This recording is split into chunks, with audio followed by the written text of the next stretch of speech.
तो फाइनली वो दिन आ चुका है। आज हम बात करेंगे chemical properties of carbon compounds के बारे में। बहुत बहुत important topic of this chapter. ये चैप्टर खुद में ही बहुत इम्पॉर्टेंट है, लेकिन इस चैप्टर में भी कुछ इम्पॉर्टेंट बातें हैं जो मैं करने वाला हूँ आप लोगों के साथ इस वीडियो में। तो आशा करता हूँ आप इस वीडियो को पूरा देखेंगे और देखने की यू कैन से इंटरेस्ट रखेंगे। मुझे वर्ड्स नहीं मिल रहा था कि कौन सा वर्ड अच्छे से फिट होगा, ठीक है। इसलिए मैं सोचा कि आप में वो हौसला है, वो मतलब आप में वो बात है कि आप इस वीडियो को पूरा देखें विदाउट एनी डिस्ट्रैक्शंस, ठीक है। और मैं चाहता हूँ कि आप इस वीडियो को एटलीस्ट इस वीडियो को आप ध्यानपूर्वक देखें। बाकी वीडियोस की मैं बात नहीं कर रहा, इस वीडियो को प्लीज़ अच्छे से देखो। बहुत इम्पॉर्टेंट वीडियो है ये, इसको अवॉइड करने की बिल्कुल भी सोचना मत। ओके, तो चलिए शुरू करते हैं इसको। तो chemical properties of carbon compounds बहुत ही इम्पॉर्टेंट टॉपिक। फिर से बताता हूँ, ये वीडियो आपका पूरे चैप्टर्स में से मोस्ट इम्पॉर्टेंट वीडियो है, ठीक है। मैं बार बार बोलता रहूँगा इस बात को, तो प्लीज़ इस बात को टालिएगा मत, ठीक है। मेरे बातों को अच्छे से सुनिएगा। तो चलिए शुरू करते हैं बिना किसी देरी किए। आइए ऑक्सीडेशन रिएक्शन से शुरू करते हैं, ठीक है। थोड़ा इजी तरीके से शुरू करते हैं, फिर हम इस पूरे फ्लो में हम बह जाएंगे। ओके, पहले थोड़ा सा हम स्पीड पकड़ते हैं, फिर हम दौड़ने लगेंगे, ठीक है। So now first is oxidation reaction. तो ऑक्सीडेशन रिएक्शन कब होता है, क्या होता है इसमें भाई, समझ में नहीं आ रहा? समझ में आएगा, देखो। तो होता क्या है कि जब हम अल्कोहल्स को हीट करते हैं, तो मैं आपको शॉर्टकट ट्रिक बताऊंगा जिससे कि आपको कौन सा रिएक्शन किसका है याद रहेगा। तो अल्कोहल से आपको याद रखना है ऑक्सीडेशन। कैसे याद रखना है? अल्कोहल का सफिक्स क्या है? OL। उस O से आपको ऑक्सीडेशन याद रखना है, जैसे कि इथेनॉल, ठीक है ना। तो हमने ऑल वाला सफिक्स यूज़ किया है, तो ऑल का O आपको उससे याद रखना है कि ऑक्सीडेशन रिएक्शन है, ठीक है। ओके, तो alcohols are heated in the presence of oxidising agents. Oxidising agents को हम ऑक्सीडेंट्स भी बोलते हैं, ठीक है। ऑक्सीडेंट्स शॉर्टकट में, ठीक है ना, शॉर्ट फॉर्म में ऑक्सीडेंट्स भी बोलते हैं। इनका काम क्या है भाई, हमने पढ़ा था क्लास 9 में। ऑक्सीडाइजिंग एजेंट हमने पढ़ा था क्लास 9 में। क्लास 9 में पढ़ा था? नहीं रे, हमने क्लास 10 में पढ़ा था। याद करो, क्लास 10 में हमने पढ़ा था केमिकल रिएक्शन इन इक्वेशन में ऑक्सीडेशन रिएक्शन। पढ़ा था कि नहीं बताओ? ठीक है, तुम भी मेरे साथ हाँ हाँ बोल रहे थे ना, क्लास 9 में पढ़ा था बोल के। I knew that. Okay well, बहुत लोग बोल भी रहे होंगे, फिर नहीं भी बोल रहे हैं, ठीक है, कोई बात नहीं। तो ऑक्सीडाइजिंग एजेंट मतलब क्या? खुद को रिड्यूस करेंगे, दूसरों को ऑक्सीडाइज करेंगे। मतलब क्या? दूसरों को ऑक्सीजन गेन करने में मदद करेंगे और खुद ऑक्सीजन को लूज़ करेंगे, या फिर हाइड्रोजन को गेन करेंगे और दूसरों को हाइड्रोजन को लूज़ करवाने में मदद करेंगे। क्लियर है कि नहीं बताओ? क्लियर है, आगे बढ़ते हैं। तो ऑक्सीडेंट्स जैसे कि like acidified potassium dichromate K2Cr2O7, potassium dichromate लिख दूंगा मैं ब्रैकेट में, पोटेशियम डाइक्रोमेट। ऐसा कुछ भी मैं नहीं छोड़ूंगा जो आपको पता ना हो। मैं अपने वीडियोस से आपको उतना इन्फॉर्मेशन देने की कोशिश करूंगा जितने इन्फॉर्मेशन, ठीक है, ज़रूरत है, और ज़रूरत से ज़्यादा भी दूंगा मैं। ऐसे आपको बातें मेरे वीडियो से पता चलेंगे जो आपको हैरान कर सकते हैं, मतलब आपको पता नहीं होगा पहले। इनफैक्ट आपके टीचर्स ने भी इतना इन्फॉर्मेशन आपको दिया नहीं होगा जितना इन्फॉर्मेशन मैं आपको एक्स्ट्रा देने वाला हूँ, ठीक है, दूंगा या फिर देने वाला हूँ। तो देखो होता क्या है कि जब भी तुम एल्कोहल्स को हीट करते हो, गर्म करते हो, किसके प्रेजेंस में, ऑक्सीडाइजिंग एजेंट्स के प्रेजेंस में, या पर एग्जांपल दिया हुआ है एसिडिफाइड पोटेशियम डाइक्रोमेट और एल्कलाइन पोटेशियम परमैंगनेट। इसका तो आपको नाम पता ही है, तो मैंने लिखा नहीं, फिर भी मैं लिख देता हूँ, पोटेशियम परमैंगनेट।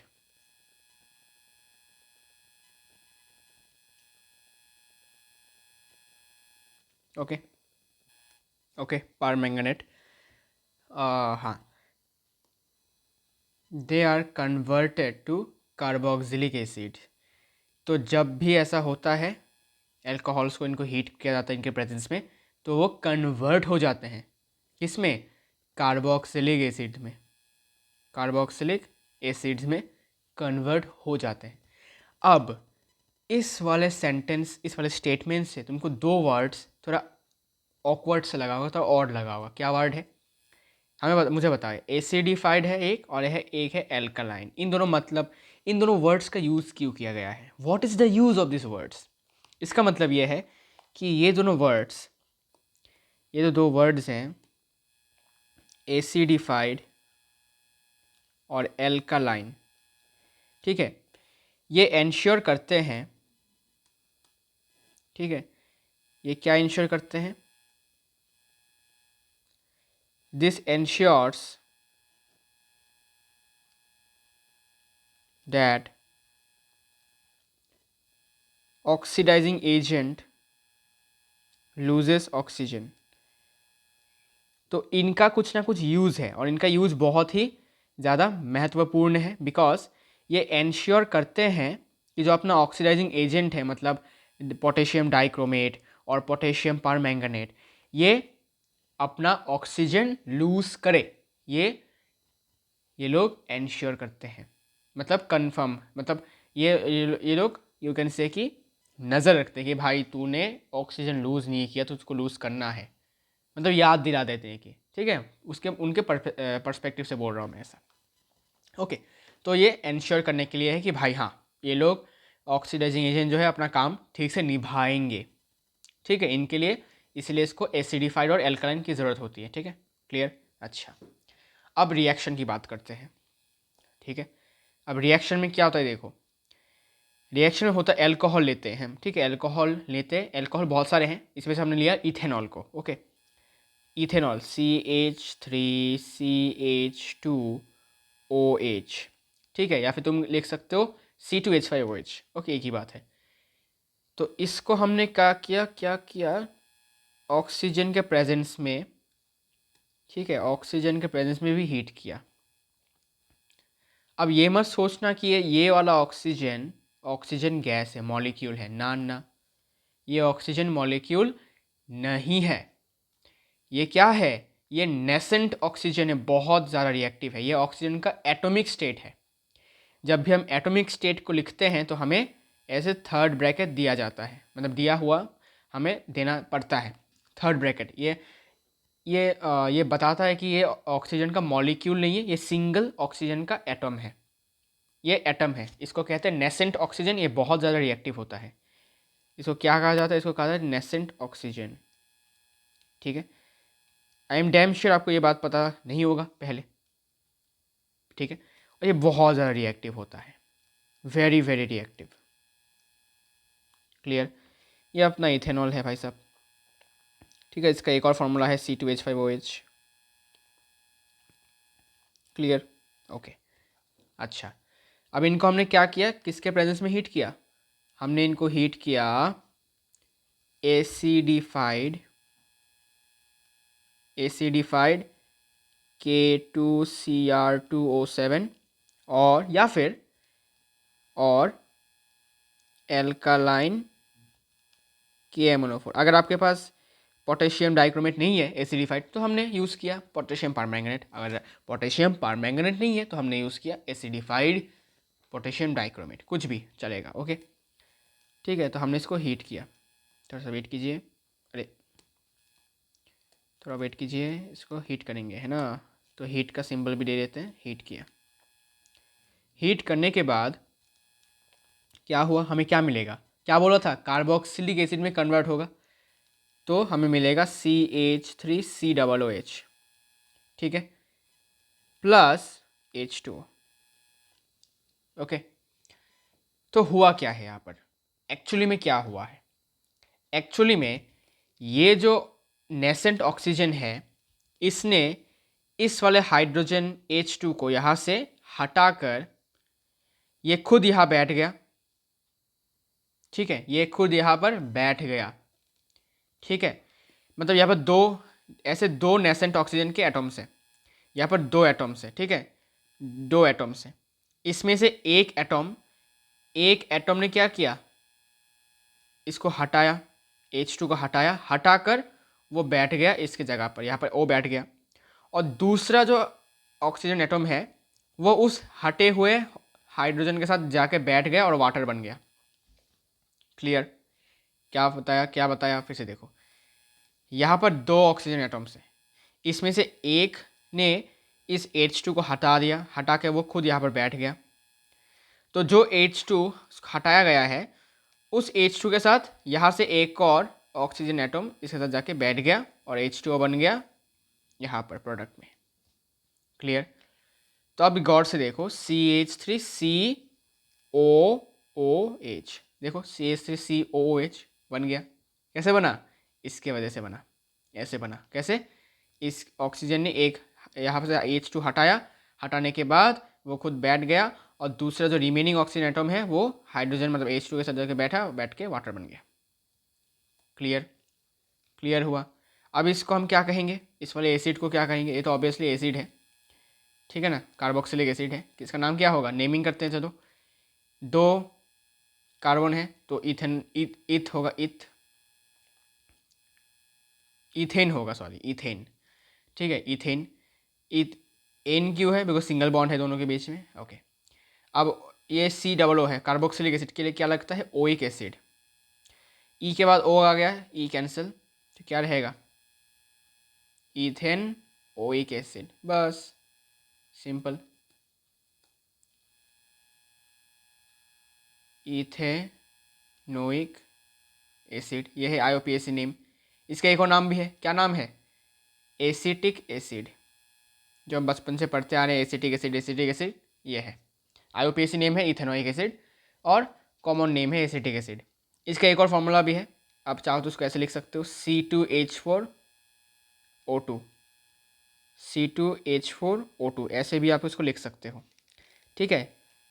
तो बहुत सारे लिखने के मतलब फॉर्मूले लिखने के तरीके हैं, लेकिन चीज़ एक ही है।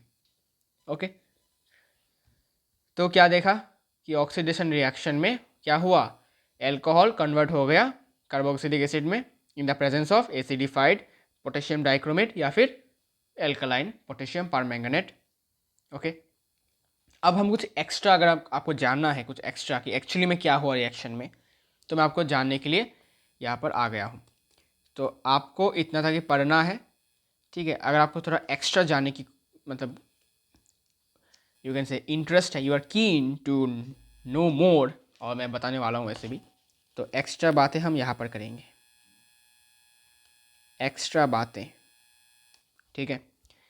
तो एक्स्ट्रा बातें क्या करेंगे, देखो कि यहाँ पर एक्चुअली में हुआ क्या, एक्चुअली में ये रिएक्शन बहुत एक्चुअली में कॉम्प्लेक्स है, लेकिन क्योंकि अभी हम थोड़ा क्लास 10 में हैं तो हमें कॉम्प्लेक्स चीज़ें अभी सिखाई नहीं जाएंगी, नहीं तो हम डर जाएंगे, है ना।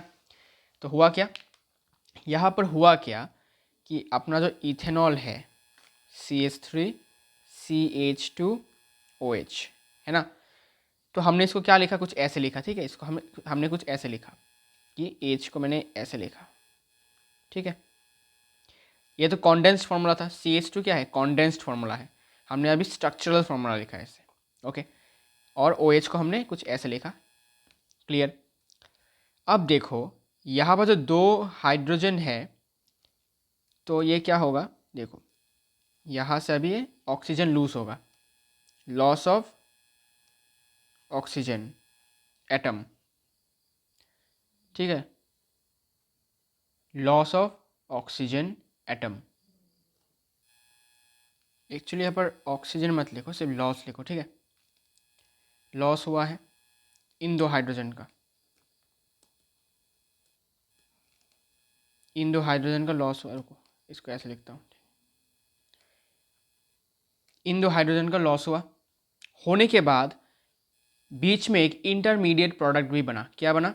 Aldehyde, CH3C double bond with O और यहाँ पर सिंगल बॉन्ड विद H। ये एल्डिहाइड है, ठीक है। ये क्या था? ये अपना इथेनॉल था,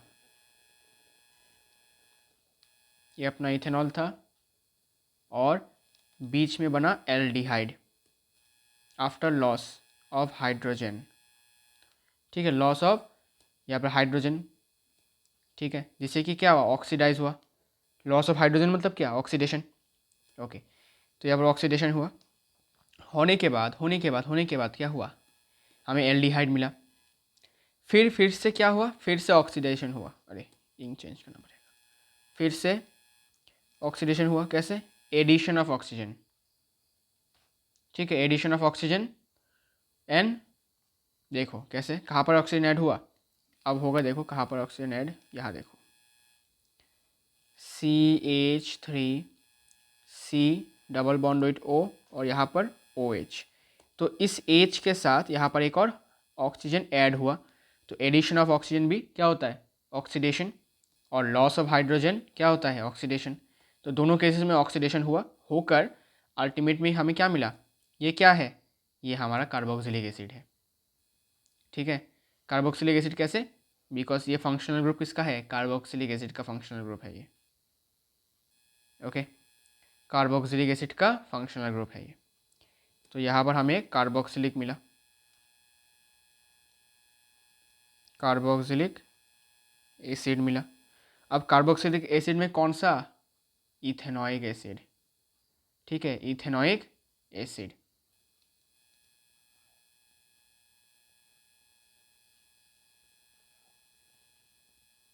ठीक है, तो ये डायरेक्ट नहीं बना कि इथेनॉल से डायरेक्ट बन गया, ये नहीं। बीच में इथेनॉल से एल्डिहाइड बना जब हाइड्रोजन दोनों लूज हुए, और इसको लूज किया किसने? हमारे नेसेंट ऑक्सीजन ने। हमारे नेसेंट ऑक्सीजन ने इनको हटाया है, इन दो हाइड्रोजन को हटाया। हटाने के बाद खुद यहाँ पर ऐड हो गया, मतलब एक ने हटाया और दूसरा जाके ऐड हुआ। क्लियर? अब इसको तुम अगर तुम इसको फर्दर करते रहते हो, तो हमें फर्दर अगर इसको फिर से ऑक्सीडेशन किया जाता है,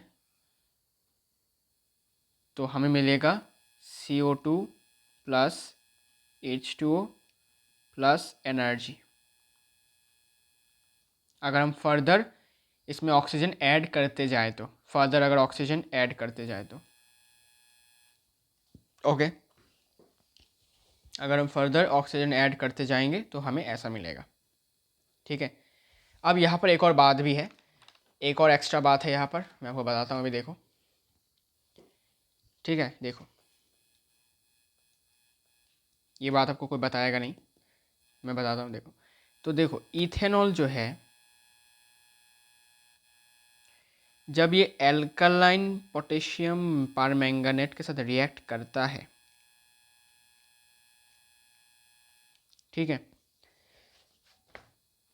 तो यहाँ पर दो तरीके के रिएक्शंस हो रहे हैं। ये मत सोचना कि यहाँ पर सिर्फ और सिर्फ ऑक्सीडेशन हो रहा है, जी नहीं। ये बहुत मिसकॉन्सेप्शन है लोगों का कि सिर्फ और सिर्फ ऑक्सीडेशन ही अकेला होता है और रिडक्शन ही अकेला होता है। ये बहुत रॉन्ग कॉन्सेप्ट है। जहाँ पर ऑक्सीडेशन हो रहा है वहाँ पर रिडक्शन होगा ही होगा। दोनों एक साथ होते हैं, साइमल्टेनियसली होते हैं, कोई अकेला नहीं होता। ज़रा सोचो कि इसको मैं थोड़ा ऐसे समझाता हूँ कि तुमने तुम्हारे दोस्त को 100 रुपये दिए, ठीक है।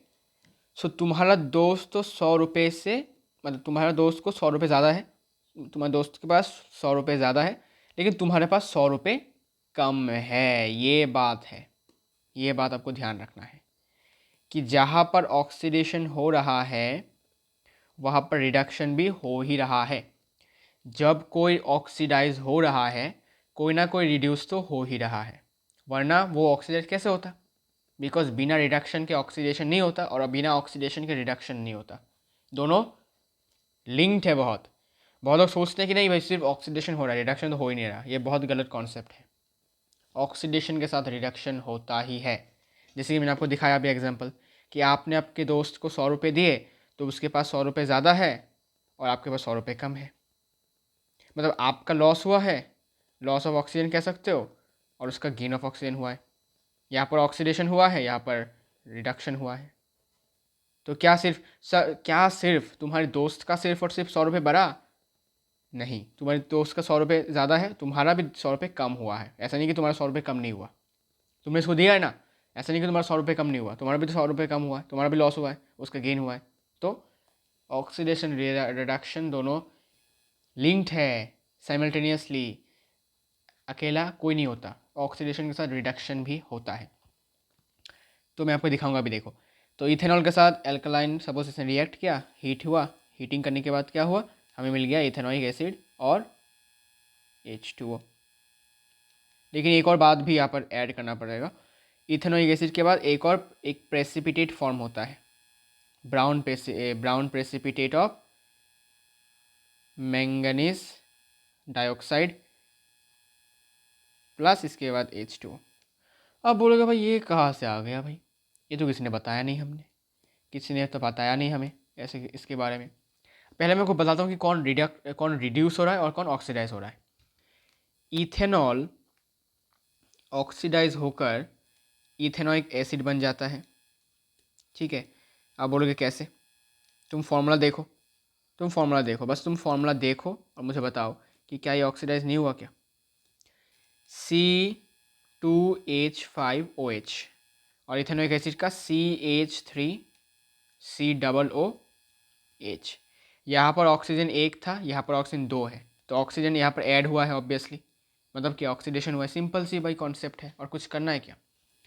तो यहाँ पर ethanol is oxidised to ethanoic acid, लेकिन अपना जो एल्कालाइन पोटेशियम परमैंगनेट है ये रिड्यूस हो जाता है किसमें, ये रिड्यूस हो जाता है अपने brown precipitate of manganese dioxide में। इसमें ये रिड्यूस हो जाता है, ये रिड्यूस्ड हो जाता है। बिकॉज देखो यहाँ पर ऑक्सीजन 4 थे, यहाँ पर ऑक्सीजन 2 है, तो ऑक्सीजन का लॉस हुआ है, इसलिए रिडक्शन हुआ है। तो इनडायरेक्टली हम कह सकते हैं कि alkaline is a oxidising agent, because इसने क्या किया, इसने ऑक्सीजन लूज किया, जो ऑक्सीजन इथेनॉल ने गेन करके वो बन गया इथेनॉइक एसिड, और वो खुद रिड्यूस होकर बन गया brown precipitate of manganese dioxide. Clear हुआ। अब इनके कलर भी आपको मैं बता देता हूँ। Ethanol is a colourless solution, ठीक है, इथेनॉल कलरलेस सॉल्यूशन है। लेकिन एल्कलाइन जो है ना, ये पोटेशियम परमैंगनेट, ये इसके क्रिस्टल आपको पर्पल कलर के मिलेंगे, पर्पल क्रिस्टल होता है, तो इसका इस वाले सॉल्यूशन का कलर पर्पल होता है। लेकिन इथेनॉइक एसिड का कलर फिर से कलरलेस हो जाता है, मतलब कोई कलर नहीं होता, कलरलेस सॉल्यूशन होता है इथेनॉइक एसिड, ठीक है, ओके। तो आपको याद रखना है कि आपको अगर यू कैन से कि कंफर्म होना है कि भाई रियली इथेनॉइक एसिड बना है या नहीं, तो कैसे कंफर्म होगा, जब तुम एक बीकर में इथेनॉल और एल्कालाइन पोटेशियम परमैंगनेट डालोगे, तो ये कलरलेस है, ये पर्पल है, तो ओवरऑल कलर क्या बनेगा, ओवरऑल कलर बनेगा पर्पल, ठीक है। अब जब तुम इसको हीट करने लगोगे, जिसको हम कहते हैं वाटर बाथ, ठीक है, हीट मतलब यहाँ पर वाटर बाथ है, डायरेक्ट हीटिंग नहीं है। वाटर बाथ है क्या है मैं बताता हूँ। तो वाटर बाथ क्या होगा बताऊँगा। तो पर्पल कलर धीरे धीरे ये कलरलेस हो जाएगा, मतलब कोई कलर नहीं रहेगा, तब तुमको कन्फर्म हो जाना है कि हाँ भाई हमारा इथेनॉइक एसिड बन गया या फिर बन रहा है। क्लियर? अच्छा, तो अब देखो यहाँ पर जो हीट देने का तरीका है, यहाँ पर जो हीट देने का तरीका है, ठीक है, इसको हम कहते हैं वाटर बाथ। वाटर बाथ मतलब क्या, कि गर्म पानी में हमें टेस्ट ट्यूब को या फिर बीकर को ऐसे रख देना है। सपोज टेस्ट ट्यूब में हमने किया एक्सपेरिमेंट को, तो हमने क्या किया, एक बीकर में इतना तक पानी लिया, ठीक है, गर्म पानी, वार्म पानी है, ठीक है। अब देखना कि इसका कलर चेंज हो जाएगा, पर्पल से कलरलेस हो जाएगा, ठीक है। लेकिन डायरेक्ट हीट नहीं करना। डायरेक्ट हीट मतलब क्या, बर्नसन बर्नर के ऊपर ऐसे टेस्ट ट्यूब लगा दिया, ऐसा नहीं होगा, ठीक है, ऐसा नहीं करना है। तो वाटर बाथ करना है, नो नो डायरेक्ट, ओए क्या, डायरेक्ट हीटिंग, डायरेक्ट हीटिंग, ठीक है। डायरेक्ट हीट नहीं करना है, वाटर बाथ करना है, मतलब हॉट वाटर में इसको एक बीकर के अंदर, ठीक है, रख के टेस्ट ट्यूब को, फिर इसको हीट करना है, ठीक है, गर्म पानी में। डायरेक्ट हीट नहीं करना है, गर्म पानी में रख देना है इसको। ओके, ठीक है भाई, समझ में आ गया। तो एक्चुअल रिएक्शन क्या हुआ समझ में आया है ना। एक्चुअल रिएक्शन में ऐसा हुआ, एल्डिहाइड बना, फिर जाके कार्बोक्सिलिक एसिड बना, और यहाँ पर एक ब्राउन प्रेसिपिटेट भी बना। मैं इसको किस लिए ड्रॉ किया, मतलब किस लिए समझाया, क्योंकि मैं समझाना चाहता था कि बहुत लोगों का मिसकॉन्सेप्शन है कि ऑक्सीडेशन रिएक्शन अकेला होता है। ऐसा नहीं, जब कोई ऑक्सीडाइज हो रहा है, कोई ना कोई रिड्यूस जरूर हो रहा है। तो आप देख ही सकते हो कौन रिड्यूस हो रहा है, कौन ऑक्सीडाइज हो रहा है। क्लियर। और इसी तरह हमारा यू कैन से कि पहला रिएक्शन कंप्लीट हुआ। ठीक है, अब मैं आपको और भी कुछ इन्फॉर्मेशन देता हूँ कि ये तो स्ट्रॉन्ग ऑक्सीडाइजिंग एजेंट थे, they are strong oxidising agent. कुछ वीक ऑक्सीडाइजिंग एजेंट्स भी हैं, मतलब माइल्ड कहते हैं इसको, वीक नहीं कहते, माइल्ड कहते हैं, थोड़ा अच्छा वर्ड होता है वो, ठीक है, थोड़ा संस्कारी वर्ड लगता है ना। तो माइल्ड ऑक्सीडाइजिंग एजेंट्स भी हैं, माइल्ड ऑक्सीडेंट्स लिखता हूँ, ठीक है, ऑक्सीडाइजिंग एजेंट बहुत लंबा होता है। माइल्ड ऑक्सीडेंट्स क्या क्या है, PCC, भाई क्या नाम है इसका, नाम है पायरीडाइनियम, पायरीडाइनियम क्लोरोक्रोमेट। क्या नाम है, क्लोरोक्रोमेट, पायरीडाइनियम क्लोरोक्रोमेट, क्लोरोक्रोमेट, क्लोरोक्रोमेट, ठीक है, PCC, पायरीडाइनियम क्लोरोक्रोमेट। इसके बाद है CH2Cl2, CH2Cl2, this is called dichloromethane. Okay, dichloromethane, dichloromethane. another is क्या था, हाँ, CrO3, CrO3, it is called chromium trioxide, chromium trioxide। ये कुछ माइल्ड ऑक्सीडेंट्स, मतलब माइल्ड ऑक्सीडाइजिंग एजेंट्स हैं, मतलब उतना स्ट्रॉन्ग नहीं है, ठीक है, थोड़ा सा वीक है, ठीक है। अब हम आगे बढ़ते हैं अपने नए रिएक्शन की तरफ, जो कि है addition reaction. Addition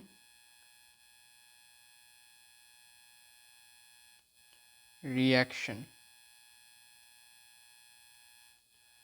addition reaction, ठीक है। पहला हमने क्या किया था, सबसे पहले हमने किया था ऑक्सीडेशन रिएक्शन, अभी होगा addition reaction.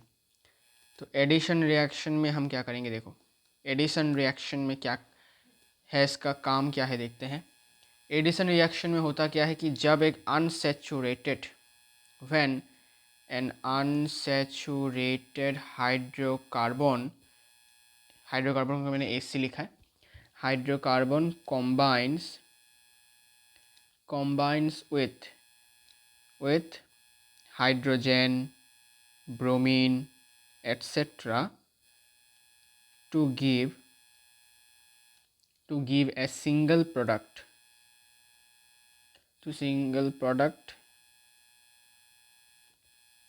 in the presence of heat and a catalyst।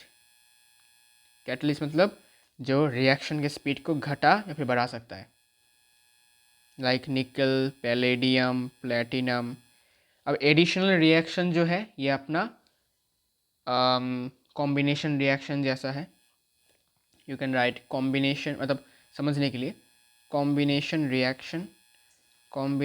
Reaction of carbon compounds, या फिर कह सकते हो कि हाँ, कार्बन कंपाउंड्स। जैसे कि हाँ, देखते हैं कैसा होता है इसका reaction. Okay, combination reaction of carbon compounds होता है ये, ठीक है। इसके बाद कार्बन कंपाउंड्स या फिर ऑर्गेनिक कंपाउंड्स। ओके, अच्छा, तो चलिए शुरू करते हैं। जैसे कि एग्जांपल्स के तौर पे समझते हैं। एग्जांपल जैसे कि मतलब अनसेचुरेटेड से वो सैचुरेटेड बन जाता है, सिंपल सी बात है। अनसेचुरेटेड से सैचुरेटेड, जैसे कि मैंने लिया इथीन, ठीक है।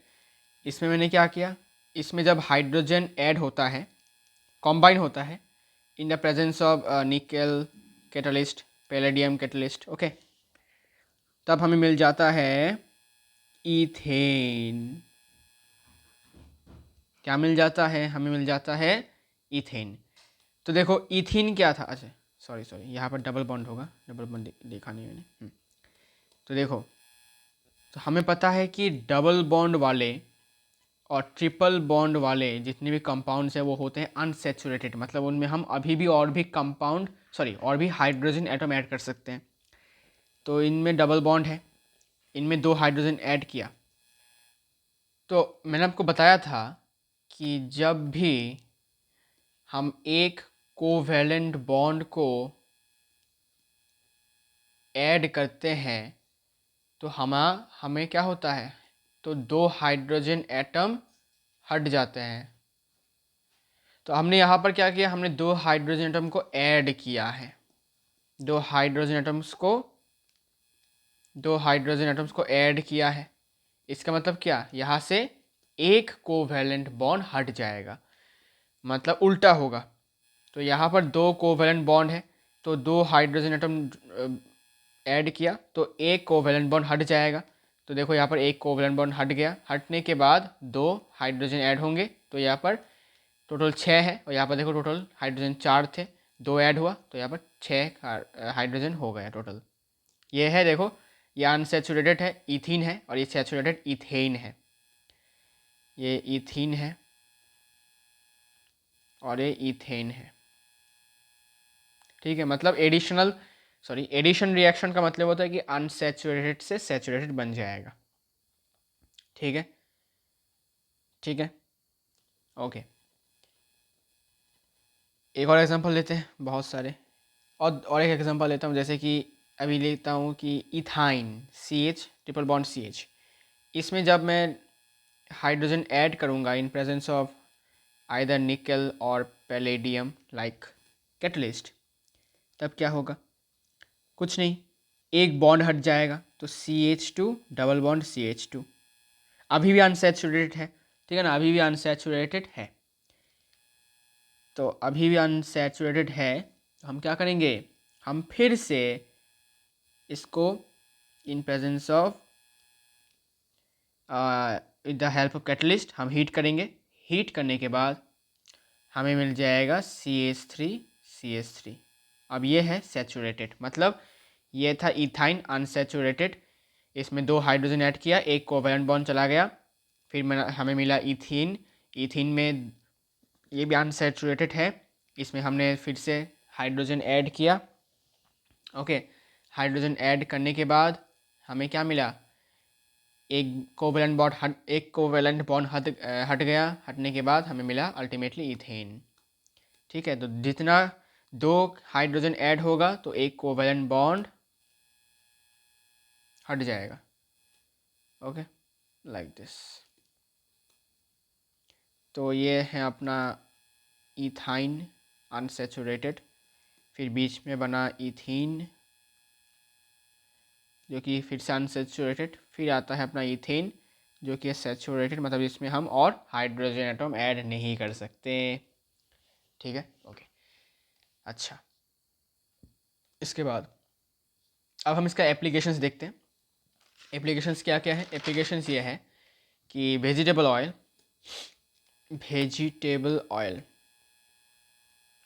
वेजिटेबल ऑयल जैसे कि एग्जांपल सनफ्लावर ऑयल, ठीक है, सनफ्लावर ऑयल को हम कन्वर्ट करेंगे, ठीक है, एक सैचुरेटेड फैट में, जिसको हम कहते हैं वनस्पति घी। ठीक है, वनस्पति घी। तो वेजिटेबल ऑयल को जब हमने, अच्छा ये तो लिक्विड होता है, ऑयल तो लिक्विड होता है, प्लस जब हमने इसको हाइड्रोजन गैस के साथ रिएक्ट मतलब कंबाइन किया, सिंपल सी बात है, इन द प्रेजेंस ऑफ कैटलिस्ट, जैसे कि निकल हो गया या फिर पैलेडियम हो गया या फिर प्लेटिनम हो गया। ठीक है, और टेम्परेचर होना चाहिए 200 डिग्री सेल्सियस में, हीट करना पड़ेगा। ओके, हीट किया, इसके बाद हमें मिल जाएगा वनस्पति घी। वनस्पति घी, और ये सॉलिड फॉर्म में मिलेगा ऑब्वियसली। और ये जो है, ये है सैचुरेटेड हाइड्रोकार्बन। ठीक है, और ये है अनसैचुरेटेड हाइड्रोकार्बन। Unsaturated hydrocarbon. ठीक है, अब कौन सा हेल्थ के लिए अच्छा है? हेल्थ के लिए अच्छा है unsaturated hydrocarbon, better for health. लेकिन सैचुरेटेड हाइड्रोकार्बन अच्छा नहीं है, बिकॉज ये बैड कोलेस्ट्रॉल बनाता है, प्रोड्यूस करता है। ठीक है, फॉर्म करता है। तो बेटर फॉर हेल्थ कौन सा है? It is better for health.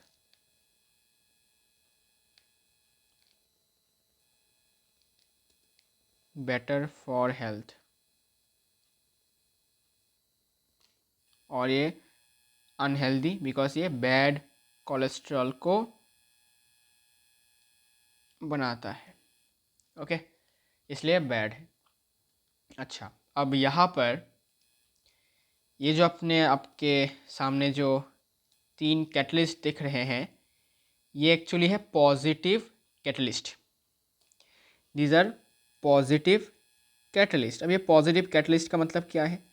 Positive catalyst का मतलब जो रिएक्शन के स्पीड को इंक्रीज करते हैं। ठीक है, तो पॉजिटिव कैटलिस्ट मतलब जो रिएक्शन के स्पीड को बढ़ा देता है, इंक्रीज कर देता है, जल्दी जल्दी रिएक्शन कर देता है, करवा देता है ना। ओके, लेकिन खुद इसमें इन्वॉल्व नहीं होता, रिएक्शन में खुद इन्वॉल्व नहीं होता। ये काम होता है कैटलिस्ट का, खुद इन्वॉल्व नहीं होगा, दूसरों को झगड़ा करवा के चला जाएगा, ऐसा है। अब इसको एक और नाम से भी कहा जाता है, पुकारा जाता है इसको, इस रिएक्शन को एक और नाम से पुकारा जाता है, जो कि होता है क्या? जो कि होता है कैटालाइटिक। किस लिए कैटालाइटिक? बिकॉज कैटलिस्ट है। और हाइड्रोजनेशन। हाइड्रोजनेशन क्यों? बिकॉज हाइड्रोजन ऐड हो रहा है, इसलिए हाइड्रोजनेशन। ठीक है, किसका? वेजिटेबल ऑयल का। ठीक है, तो catalytic hydrogenation of vegetable oil, इसको ऐसे भी कहा जाता है, तो याद रखना इसका नाम। ठीक है, ओके। तो एक्चुअली अब एप्लीकेशन था, तो जगह नहीं है एप्लीकेशन लिखने का, तो यहाँ लिख देता हूँ एप्लीकेशंस। ठीक है, एडिशन रिएक्शन के एप्लीकेशंस। इस रिएक्शन को कहा जाता है catalytic hydrogenation of vegetable oil. ठीक है, आई होप समझ में आ रहा होगा। ऐसे ही और भी कुछ है, ब्रोमिनेशन वोमिनेशन भी है, देखो कैसे होता है। ब्रोमिनेशन मतलब क्या है? ब्रोमिनेशन का मतलब होता है ब्रोमीन का ऐड होना। आइए देखते हैं ब्रोमिनेशन किसे कहते हैं, कुछ एक्स्ट्रा बातें करेंगे। ठीक है, ब्रोमिनेशन होता क्या है? ब्रोमिनेशन में कि सपोज़ मैंने लिया फिर से वही ईथीन, इसमें मैंने Br2 को ऐड किया इन प्रेजेंस ऑफ निकल, पैलेडियम, कुछ भी चलेगा, प्लेटिनम। ठीक है, अच्छा सॉरी, यहाँ पर कैटलिस्ट की ज़रूरत नहीं है, यहाँ पर एक और चीज़ की ज़रूरत है, सॉल्वेंट की। कार्बन टेट्राक्लोराइड, ये एक सॉल्वेंट है, ये एक सॉल्वेंट है। ठीक है, तो इथीन में जब हमने ब्रोमीन को कॉम्बाइन किया, लेकिन उन दोनों को कॉम्बाइन होने के लिए एक सॉल्वेंट की ज़रूरत पड़ती है, जिसको कहते हैं हम कार्बन टेट्राक्लोराइड।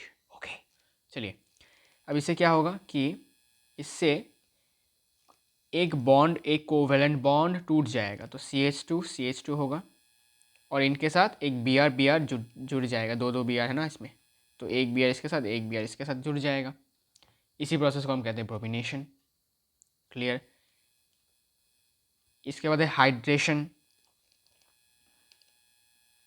हाइड्रेशन क्या होता है? देखो, हाइड्रेशन में फिर से लेते हैं भाई वही इथीन अपना पुराना। ओके, तो CH2 CH2 प्लस अब water H2O in the presence of H2SO4 sulphuric acid. Okay, तो इन दोनों को भी थोड़ा सा रिएक्ट अच्छे से करवाने के लिए हमें सल्फ्यूरिक एसिड की ज़रूरत पड़ती है। तो इथीन में हमने कर दिया वाटर को, मतलब H2O को ऐड, तो क्या होगा, एक कोवैलेंट बॉन्ड टूट जाएगा। टूटने के बाद ये बन जाएगा CH2 और वाटर मॉलिक्यूल के दो हाइड्रोजन है, एक हाइड्रोजन इसके साथ जुड़ जाएगा और एक यहाँ से जुड़ जाएगा और ऑक्सीजन इसके साथ जुड़ जाएगा लास्ट के साथ। ओके, OH के साथ जुड़ जाएगा। इसको हम कहते हैं हाइड्रेशन। ठीक है, मतलब हाइड्रेशन मतलब वाटर ऐड होगा। ठीक है, वाटर मतलब यू कैन से कि भाई वही हाइड्रोजन ही है। इसके बाद है एक और एग्जांपल देखो, जैसे कि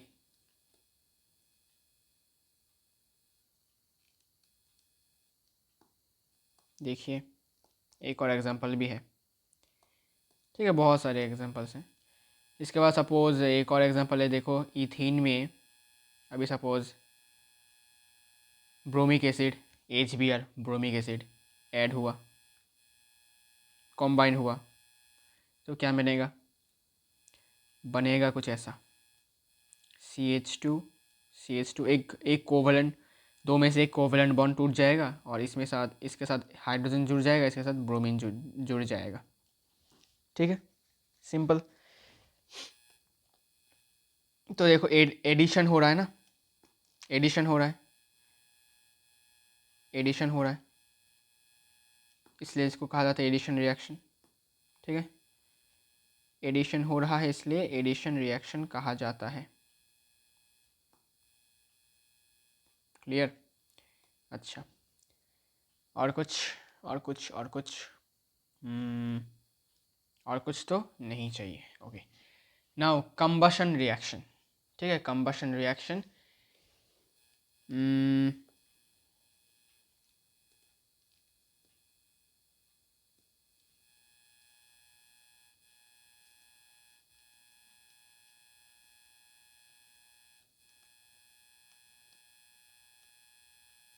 कंबशन रिएक्शन ये क्या है? कंबशन रिएक्शन में होता क्या है कि burning in presence of oxygen,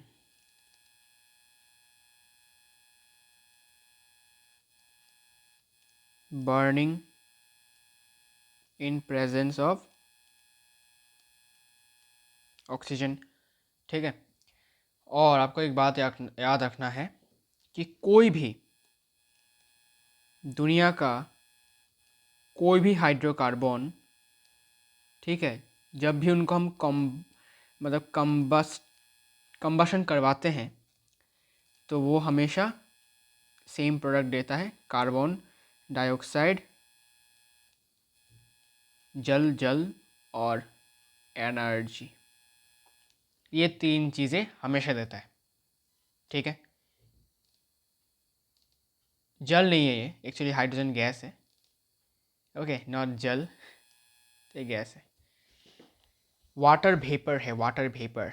ठीक है, वाटर वेपर है, तो आपको याद रखना है कि ये तीन चीज़ें देता है, कार्बन डाइऑक्साइड गैस, ये वाटर वेपर और एनर्जी।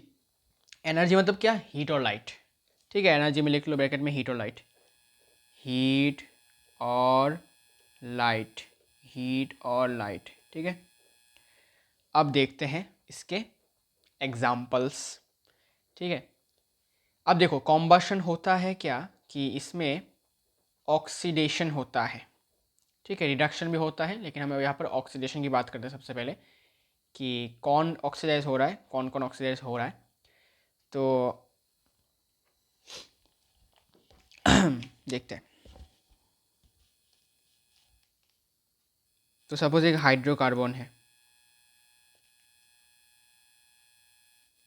उसमें हमने ऑक्सीजन के प्रेजेंस में इसको हमने हीट कर दिया, बर्न कर दिया, अच्छा हीट नहीं सॉरी बर्न, तो हमें मिलेगा carbon dioxide gas, water vapour और एनर्जी मतलब हीट और लाइट। ओके, अब होता क्या है कि हाइड्रोकार्बन का जो हाइड्रोजन होता है, ठीक है, वो ऑक्सीडाइज होता है, ऑक्सीडाइज होके बन जाता है क्या, वाटर वेपर, वाटर वेपर बन जाता है ऑक्सीडाइज होकर, मतलब एडिशन ऑफ ऑक्सीजन होता है। Okay, oxidised. सिमिलरली हाइड्रोकार्बन का जो कार्बन होता है, ओके, हाइड्रोकार्बन का जो कार्बन होता है वो भी ऑक्सीडाइज होता है, ऑक्सीडाइज होके क्या बन जाता है, carbon dioxide, oxidised to carbon dioxide. Okay, clear है। तो ये सब चीज़ें होती हैं एक कंबशन वाले रिएक्शन में, ठीक है। दोनों ही, हाइड्रोजन भी ऑक्सीडाइज हो रहा है, कार्बन भी ऑक्सीडाइज हो रहा है। अब देखो कॉम्बशन होते हैं दो प्रकार के, कॉम्प्लीट कॉम्बशन, एक है इनकॉम्प्लीट कॉम्बशन। नाम से जैसा नाम है वैसा ही काम है इनका भी। कॉम्प्लीट में क्या होगा, कॉम्बशन एकदम कम्प्लीटली होगा, मतलब अच्छा, कॉम्बशन कम्प्लीटली कब होगा, कॉम्बशन तब कम्प्लीटली होगा जब good amount of oxygen supply हो, ठीक है। अगर आपने good amount of oxygen supply नहीं दिया तो कंप्लीट कॉम्बशन नहीं होगा। जैसे कि एग्जांपल देख सकते हो, एग्जांपल सपोज मैंने लिया मीथेन CH4, ये भी गैस ही है। तो इसमें जब हमने इसको बर्न किया इन प्रेजेंस ऑफ ऑक्सीजन तो ये हमें दे रहा है carbon dioxide gas, water vapour और एनर्जी मतलब heat and light. Okay, balance कर देते हैं, यहाँ पर 2 और यहाँ पर 2। ओके, तो देखो मीथेन क्या है, एक एल्केन है। एल्केन मतलब क्या, सैचुरेटेड हाइड्रोकार्बन। Got it. तो यहाँ का कार्बन जो है ये ऑक्सीडाइज होकर कार्बन डाइऑक्साइड बन गया, और यहाँ का जो हाइड्रोजन है ये भी फिर से ऑक्सीडाइज होकर वाटर वेपोर बन गया। क्लियर। तो यहाँ पर कंप्लीट कॉम्बशन हो रहा है। याद रखना, कंप्लीट कॉम्बशन जब होता है तो प्रोडक्ट्स होते हैं carbon dioxide, water vapour and energy. ठीक है, clear.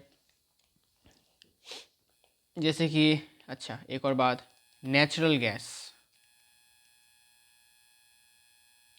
Natural gas, natural gas का कंपोजिशन क्या क्या होता है, उसमें एक्चुअली मीथेन होता है मेजरली, मीथेन होता है, इथेन होता है और प्रोपेन होता है, और भी कुछ कॉम्पोजिशंस होते हैं। ठीक है, तो नेचुरल गैस भी एक क्या है, हाइड्रोकार्बन है। तो जब ये भी जलता है तो तुमको यही प्रोडक्ट मिलेंगे, कार्बन डाइऑक्साइड, वाटर वेपर और एनर्जी। ठीक है, तो नेचुरल गैस का कॉम्पोजिशन थोड़ा मैंने बता दिया। अब हम आगे बढ़ते हैं और यहाँ पर बात करेंगे अभी हम इनकम्प्लीट कॉम्बशन की। इनकम्प्लीट कॉम्बशन, इनकम्प्लीट कॉम्बशन में क्या होता है, इनकम्प्लीट कॉम्बशन कब होता है ये पहले बताओ। इनकम्प्लीट कॉम्बशन तब होता है जब गुड अमाउंट ऑफ, मतलब क्या, लैक ऑफ ऑक्सीजन हो, लैक ऑफ ऑक्सीजन सप्लाई हो, तब इनकम्प्लीट कॉम्बशन होता है। एग्जाम्पल से समझाइए, तो एग्जाम्पल अपने पास है, फिर से मीथेन को लेते हैं, ऑक्सीजन के प्रेजेंस में, ठीक है, बर्न करते हैं, लेकिन अब प्रोडक्ट जो होगा वो होगा carbon monoxide, water vapour plus energy means heat and light. Balance करते हैं, यहाँ पर 2, यहाँ पर 3, 2, 4। सो इनकम्प्लीट कॉम्बशन में क्या होगा, कार्बन मोनोऑक्साइड प्रोड्यूस होता है, बल्कि कार्बन डाइऑक्साइड होना चाहिए था लेकिन कार्बन मोनोऑक्साइड हुआ, मतलब ऑक्सीडेशन ठीक से नहीं हुआ। ठीक है, तो इनकम्प्लीट कॉम्बशन में क्या होता है, याद रखना है कि कम्प्लीट कॉम्बशन का प्रोडक्ट होगा कार्बन डाइऑक्साइड, वाटर वेपर ये एनर्जी, और इनकम्प्लीट का कार्बन मोनोऑक्साइड और ये, ठीक है। अब ऐसा भी हो सकता है कि मतलब इससे भी कम ऑक्सीजन सप्लाई है, ठीक है, विथ इवन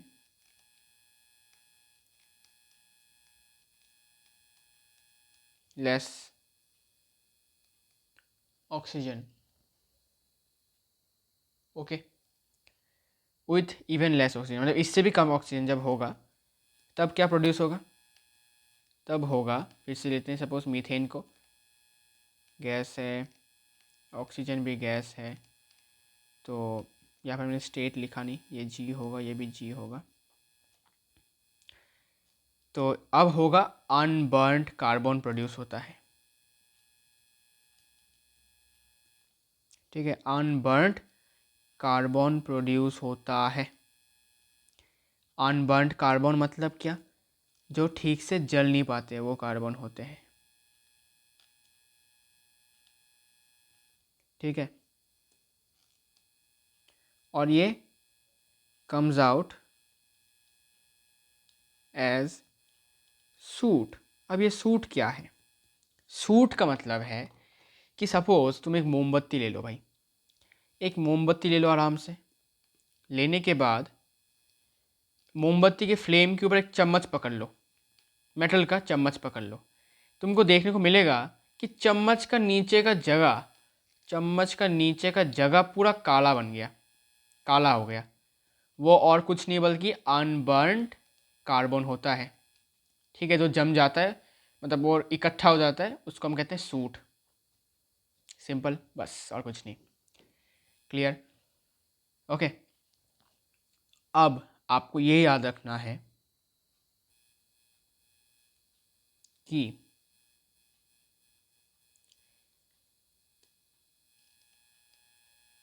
सैचुरेटेड हाइड्रोकार्बन अगर होता है, अगर आप इसको जलाते हो, बर्न करते हो, ठीक है, तो वो हमेशा क्लीन ब्लू फ्लेम से जलता है, जबकि अनसैचुरेटेड हाइड्रोकार्बन की अगर मैं बात करूं तो वो हमेशा एक सूटी येलो सूटी फ्लेम से जलता है। सूटी मतलब अभी मैंने बोला कि काला काला हो जाएगा वो जगह जहाँ पर वो फ्लेम बर्न होगा, मतलब फ्लेम अगर बर्न हो रहा है, सपोज ऐसे फ्लेम बर्न हो रहा है, ठीक है, मोमबत्ती से, तो आपने यहाँ पर एक चम्मच लगा दिया तो चम्मच का नीचे जगह काला हो जाएगा, तो वो होता है अनबर्न्ड कार्बन, ठीक है। अच्छा, ये हमने डिफरेंशिएट में भी किया था, I hope so, I know that, कि डिफरेंशिएट जब हमने किया था हाइड्रोकार्बन्स के बीच में, तब हमने ये देखा था, लेट्स सी कि कहा गया, ये देखो, हमने यहाँ पे पढ़ा था saturated hydrocarbon always burn with A blue flame और अनसैचुरेटेड येलो सूटी फ्लेम, ठीक है ना। अच्छा, अब आगे बढ़ते हैं। अच्छा, ये बात भी कर लेते हैं यहाँ पर कि types of flames on the basis of amount of light produced,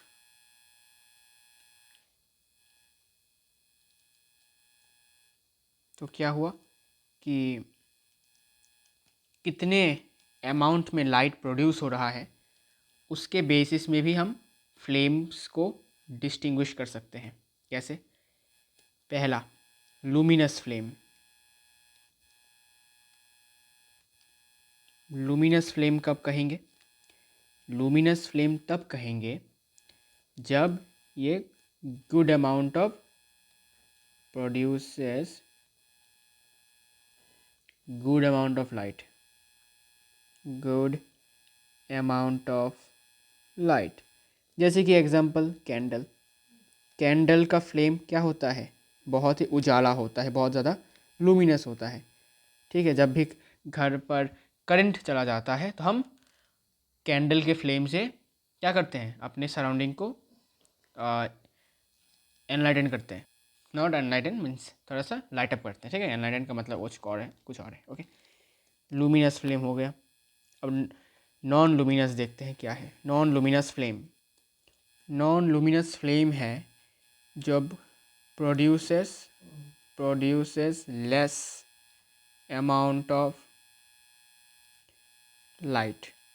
जब less amount of light produce करता है कोई फ्लेम तो उसको हम कहते हैं नॉन लूमिनस। जैसे कि एलपीजी, आपने देखा होगा घरों में आपके एलपीजी हो है, ब्लू कलर का फ्लेम होता है, तो वो ज़्यादा लूमिनस नहीं होता, ज़्यादा ब्राइट नहीं होता।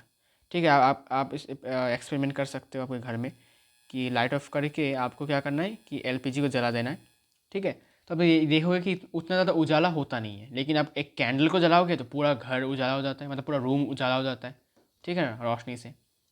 तो ये डिफरेंस है लूमिनस फ्लेम में और नॉन लूमिनस फ्लेम में। अच्छा, कैंडल फ्लेम का कलर क्या होता है, येलो कलर का होता है, और एलपीजी का क्या होता है, ब्लू कलर का होता है।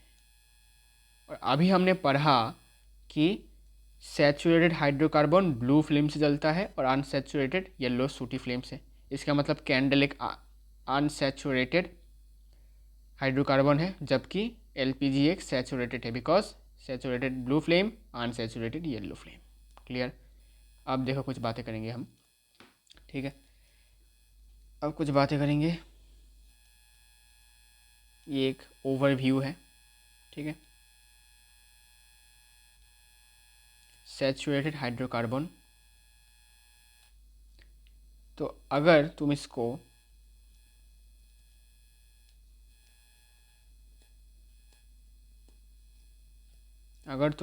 Good amount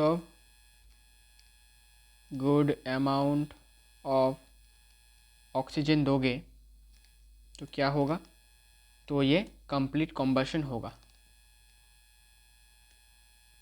complete combustion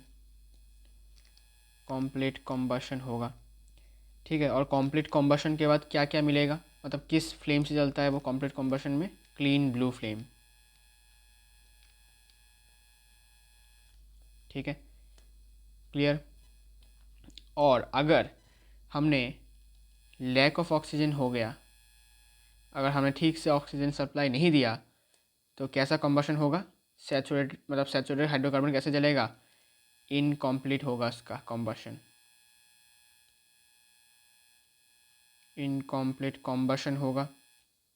okay, incomplete combustion होने के बाद क्या क्या बनेगा, मतलब बनता क्या क्या है, दो प्रोडक्ट्स बनते हैं। एक है कार्बन मोनोऑक्साइड, दूसरा है अनबर्न्ड कार्बन। ठीक है, अब ये जो अनबर्न्ड कार्बन होता है, ये क्या होता है कि ये गर्म हो जाता है, it becomes hot and glows. ठीक है, ये आपको कहाँ देखने को मिलेगा, आपको ये मोमबत्ती में देखने को मिलेगा। ठीक है, मोमबत्ती में क्या होता है, इनकम्प्लीट कॉम्बशन होता है अंदर की तरफ। क्यों, बिकॉज अंदर की तरफ आपने देखा होगा कि ब्लू फ्लेम जलता है। ठीक है, अंदर की तरफ देखा होगा आपका ब्लू फ्लेम जलता है, और बाहर की तरफ येलो फ्लेम। तो अंदर तो अच्छे से अंदर की तरफ अच्छे से ऑक्सीजन मिल नहीं रहा। ठीक है, बाहर की तरफ से भी ऑक्सीजन मिल रहा है, अच्छा सप्लाई है, तो बाहर कंप्लीट कॉम्बशन होता है। बाहर की तरफ कंप्लीट कॉम्बशन होता है, लेकिन अंदर की तरफ जाते वो कॉम्बशन उतना अच्छा नहीं हो पाता, इसलिए अंदर की तरफ ब्लू कॉम्बशन होता है, सॉरी इनकम्प्लीट कॉम्बशन होता है। कुछ अनबर्न्ड कार्बन पार्टिकल से बनते हैं, हमने पढ़ा था। तो उसी वजह से क्या होता है, सूट बनता है, सूट। ठीक है, अच्छा अब देखो, क्योंकि अंदर का जो एरिया है वो ठीक से जल नहीं पाता, अंदर का जो एरिया है, लेकिन उनको हीट ज़रूर मिल रहा होता है, सराउंडिंग से। तो सराउंडिंग से हीट जब मिल रहा होता है तो वो गर्म हो जाता है, जो अनबर्न्ड कार्बन है, और फिर वो ग्लो करने लगते हैं। बर्न नहीं होता, ग्लो करता है। इस फेनोमेनन को हम कहते हैं इनकैंडिसेंस। इनकैंडिसेंस। ओके। इसके बाद क्या होगा? इसके बाद क्या होता है? इसके बाद ये एक येलो फ्लेम देता है। बर्न ग्लो करने के बाद एक येलो कलर का फ्लेम देता है,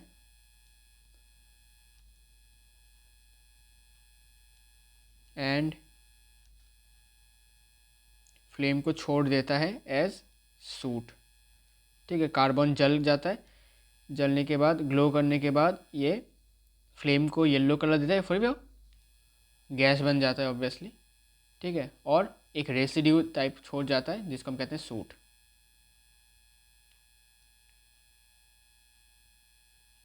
ओके, क्लियर।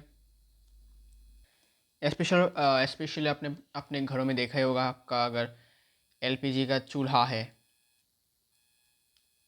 तो अगर उसमें देखा होगा कि जो फ्लेम है वो अगर ब्लू कलर से जलता रहता है ना, और कभी कभी आपने देखा होगा कि येलो भी जलने लगता है, पता नहीं क्यों।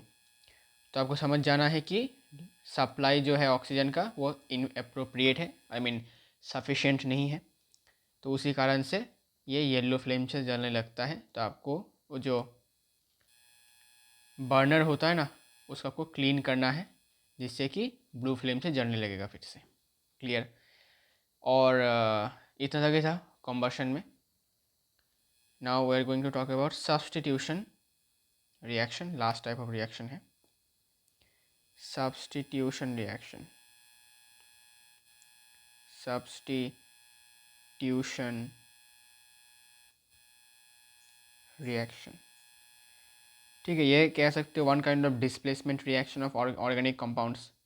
ठीक है, डिस्प्लेसमेंट रिएक्शन। तो होता क्या है इसमें कि one group, sorry, one atom या फिर ग्रुप ऑफ एटॉम्स को डिस्प्लेस करते हैं। कौन? Another group of another atom, another atom, another atom या फिर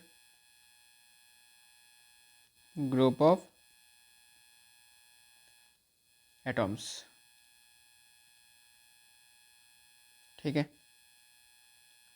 विदाउट एनी चेंज, कोई भी चेंज नहीं होता है मॉलिक्यूल में,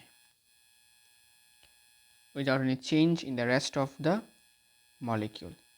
मतलब रेस्ट ऑफ द मॉलिक्यूल में कोई चेंज नहीं होगा, लेकिन एक एटम या फिर बहुत सारे एटम, मतलब एक ग्रुप दूसरे एटम को या फिर ग्रुप ऑफ एटम्स को हटा देते हैं अपनी जगह से, लेकिन मॉलिक्यूल में कोई चेंज नहीं होता बाकी मॉलिक्यूल में। ओके, और यहाँ पर हम बात करेंगे एल्केन की। ठीक है, अब मेरे दिमाग में एक बात आया कि एल्केन्स में आपको मैं सोचा कि आपको बता दूं कि एल्केन्स को बोला जाता है एक और टर्म से पैराफिन्स भी बोला जाता है। ठीक है, एल्केन्स को एक और टर्मिनोलॉजी दिया गया है जो कि है पैराफिन्स। ठीक है, अगर आपको कहीं भी पैराफिन्स देखने को मिले तो समझ जाना है कि ये अपने एल्केन्स है। और पैराफिन नाम इसलिए दिया गया है बिकॉज पैराफिन का मतलब होता है लिटिल रिएक्टिविटी जिसका होता है। एल्केन्स का रिएक्टिविटी कम होता है, ठीक है, लिटिल रिएक्टिविटी, इसलिए इनको पैराफिन्स का नाम दिया गया है। ओके, अच्छा, अब हम सब्स्टिट्यूशन रिएक्शन करते हैं। तो देखो होता क्या है कि CH4 ये है मीथेन गैस। इसमें क्या हुआ कि जब भी chlorine gas in the presence of sunlight, या फिर हीट भी देख सकते हो तुम लोग, हीट भी कर सकते हो अगर तुमको सनलाइट की ज़रूरत नहीं है, मतलब सनलाइट नहीं है तो अभी अवेलेबल, तो बनता क्या है? बनता है CH3Cl, एक गैस है, प्लस HCl हाइड्रोजन क्लोराइड, एक ये भी गैस है। ठीक है, तो बना क्या कि अपना मीथेन गैस को जब क्लोरीन गैस के साथ मतलब रिएक्ट या फिर कैसे कॉम्बाइन किया गया, तो डिस्प्लेसमेंट रिएक्शन हमें देखने को मिला, ठीक है, सब्स्टिट्यूशन रिएक्शन, डिस्प्लेसमेंट रिएक्शन देखने को मिला। और क्या प्रोडक्ट देखने को मिला, हमें देखने को मिला प्रोडक्ट, एक प्रोडक्ट मिला हमें CH3Cl जिसका नाम है क्लोरोमीथेन, ठीक है, इसका एक और नाम है क्लोरोफॉर्म भी कहते हैं इसको, ठीक है। तो इसको कहते हैं क्लोरोफॉर्म नहीं, क्लोरोमीथेन ही होता है ये, सॉरी, क्लोरोफॉर्म तो एक और चीज़ है, क्लोरोफॉर्म ये नहीं है, सॉरी, क्लोरोफॉर्म एक और चीज़ है जो इंटरमीडिएटली बनता है यहाँ पर, मैं बताऊँगा, चेन रिएक्शन होता है ये एक्चुअली, वन काइंड ऑफ, मैं आपको बताऊँगा, देखो, ओके। देखो मैं आपको बताता हूँ, पहले ये लिख लेता हूँ, ये अपना क्लोरोमीथेन होता है,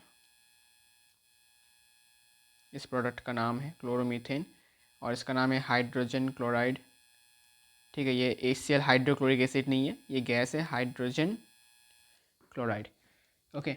इसलिए मैंने सिंबल दिया है, नहीं तो आप कंफ्यूज हो जाओगे भाई HCl तो हाइड्रोक्लोरिक एसिड है, ओके। बहुत लोग सिंबल देते भी नहीं है, मतलब इतना गुछरू होते हैं वो लोग, ओके, ठीक है।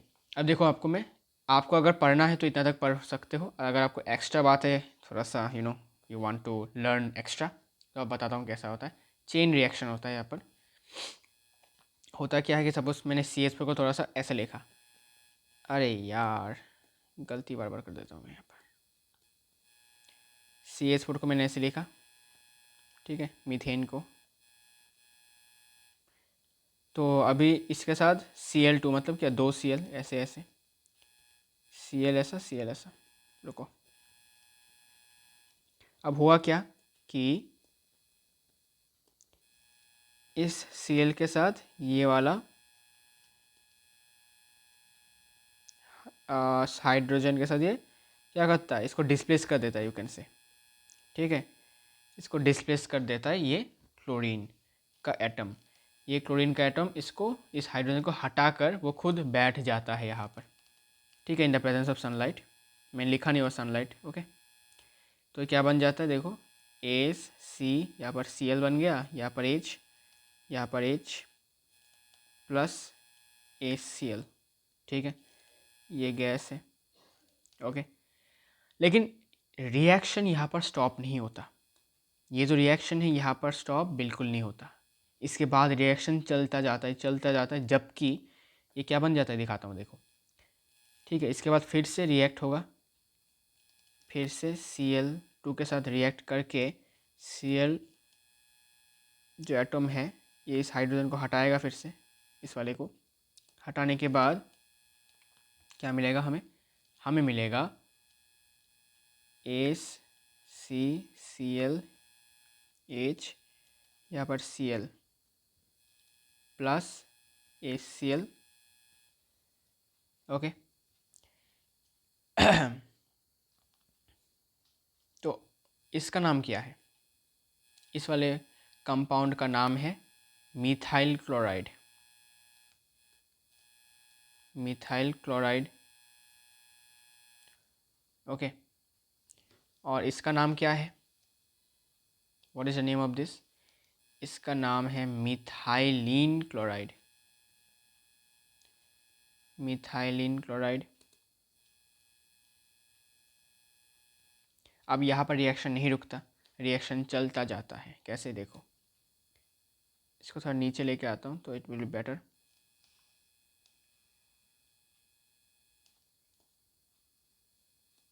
थोड़ा सा वेट,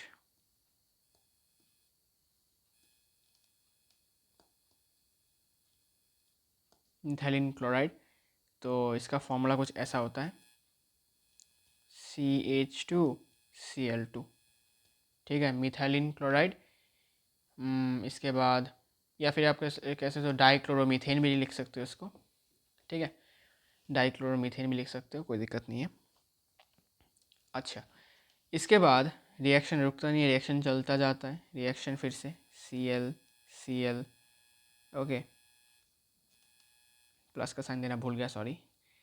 अच्छा, फिर से ये क्लोरीन इसको फिर से डिस्प्लेस कर देता है, इस हाइड्रोजन को भी डिस्प्लेस कर देता है, मतलब भाई सोचो कितना एनोइंग है ये, डिस्प्लेस करता जाता है, करता जाता है, करने के बाद अब क्या हो गया, अब बन गया Cl, Cl, Cl और सिर्फ यहाँ पर एक H रहा, प्लस HCl, हाइड्रोजन क्लोराइड रहेगा। फिर भी रिएक्शन रुकता नहीं है, ना रुके, फिर से Cl इसके साथ रिएक्ट करता है, इस हाइड्रोजन के साथ, लास्ट हाइड्रोजन के साथ इसको डिस्प्लेस कर देता है। करने के बाद फाइनली मिलता है हमें क्या, हमें फाइनली मिलता है CHCl3 प्लस, अच्छा और यहाँ पर HCl नहीं होता, अच्छा HCl होता है, सॉरी, HCl गैस। अब ये जो मिला है इसको हम कहते हैं क्लोरोफॉर्म, ठीक है। लेकिन यहाँ भी रिएक्शन नहीं रुकता भाई साहब, यहाँ भी रिएक्शन नहीं रुकता, ठीक है, यहाँ भी रिएक्शन नहीं रुकता, ये फर्दर रिएक्शन होता रहता है, होता रहता है। अब ये